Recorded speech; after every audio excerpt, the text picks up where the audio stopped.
Вирустық инфекция бір жағынан ошол кыш, жаз, күз мезгили менен байланыштуу деп айтсак болот. Анткени вирустук инфекциялар баары эле кыш, күз мезгили, кыштан жазга өтүш мезгили менен көбөйүшү мүмкүн. Анткени адамдын иммунитети ушул учурда ылдыйлайт. Анткени баягы кышкы запастын баардыгы өзү бул биз дагы биологиялык жаныбар болгондон кийин биз да жер суу менен байланыштуубуз.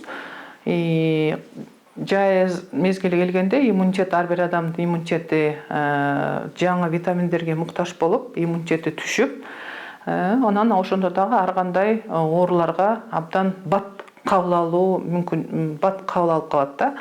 Анан андан сырткары бул жерде жанагы айткандай кыш эмне үчүн азыр көбөйүп атат? Анткени бул вирус бир түздөн түз адамдын кыймыл аракети менен байланышкан.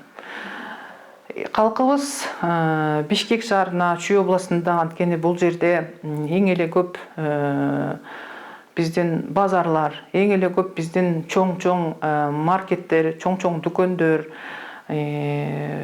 жайгашкан. Анан кийин калкыбыз башка региондордон бул ички миграция менен негизи байланышканда, күн жылган сайын сиз айткандай калкыбыз келип ушу базарлардан, чоң-чоң маркеттерден өзүнө керектүү буюм тайымдар сатып алып, кайра үйүнө барып ремонт иштерин жүргүзүү, же болбосо мисалы үчүн кээ бир керектүү атайын уруктарды эле ар бир региондо жок да, мында Бишкекке келип сатып алыш керек. Мына ошого келип турушат. Андан сырткары жаштарыбыз көбүнчө жумуш орундары каякта? Бишкекте, анан Чүйдө.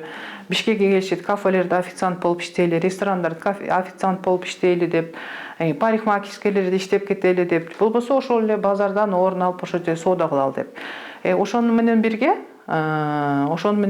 вирус анан кыймылдап, кайра алар ишин бүткөндөн кийин бир убакта, мисалы үчүн 1 жумадан, 2 жумадан кийин, анткени инкубациялык периоду биз дагы бул ооруда 14 күндү алып карайбыз. Негизи орун инкубациялык периоду 14 күн, 3 күндөн баштап, Анан ошол периодта булар кайра, мисалы үчүн 15 күн иштесе, 15 күн кайра үйүнө барышат. Ошентип отуруп, бул вирус адамдын кыймыл аракетине байланыштуу болуп, бул жерде транспорттун ичинде, кафелерде, ресторандарда, же болбосо дагы башка эле көп калктын чогулган көпчөлөрү бар. Ошол жерде мисалы үчүн 3 саат 300 киши отурса, 3 саат 300 киши жабык бөлмөнүн ичинде 3 саат 300 киши отурат, маскасы жок. Ичинде 3өө ооруса, 3өө ошол жерде иммунитети эң эле ооруга тез кабыл алууга иммунитети ылдыйраак болгон, мисалы үчүн 150 кишини жуктурса, 150 киши үйүнө барып, бирден эле киши санасак, дагы 150 кишини жуктуруп атат да.